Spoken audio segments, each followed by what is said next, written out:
Hi friends, welcome to Lakshmi Gupta channel.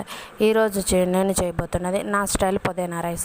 దీనికోసం ముందుగా ఒక గిన్నె తీసుకుని పొయ్యి మీద పెట్టుకుని గిన్నెను వేడెక్కనివ్వాలి. గిన్నె వేడెక్కిన తర్వాత 2 గరిటెల నూనె వేసి కాగనివ్వాలి. నూనె కాగుతున్నప్పుడు 2 చిన్న చెక్క ముక్కలు, 2 లవంగాయలు వేసి వేపుకోవాలి.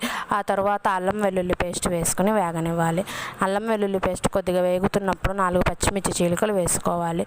ఆ క్లిప్ మిస్ అయింది ఫ్రెండ్స్. ఆ తర్వాత బంగాళదుంప ముక్కలు, క్యారెట్ ముక్కలు, ఉల్లిపాయ ముక్కలు వేసుకొని కొద్దిగా ఉప్పు వేసుకొని ముక్కలు 75% మగ్గేంతవరకు మగ్గనివ్వాలి.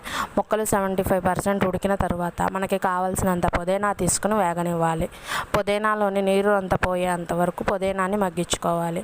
పుదీనాలోని నీరు అంత పోయిన తర్వాత 1 గ్లాస్ బియ్యానికి 2 గ్లాసుల ఎసరు చొప్పున నీరు పోసుకోవాలి.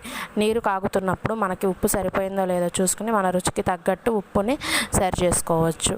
ఆ తర్వాత ముందుగా నానబెట్టుకున్న బియ్యాన్ని నీరు బాగా మసల కాగుతున్నప్పుడు వేసుకొని కలబెట్టుకోవాలి.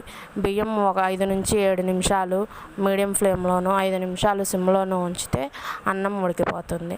అన్నం ఉడికిన తర్వాత కొత్తిమీర వేసుకొని కొత్తిమీరతో గార్నిష్ చేసుకుంటే వేడి వేడి నా స్టైల్ పుదీనా రైస్ రెడీ అయిపోతుంది. ఫ్రెండ్స్, మీ అందరి కోసం ఒక క్వశ్చన్. మనకి సంబంధించిందే కానీ మనం తప్ప అందరూ ఎక్కువగా వాడతారు. అదేమిటో కామెంట్ చేయండి ఫ్రెండ్స్. రైట్ ఆన్సర్కి నేను పిన్ చేస్తాను.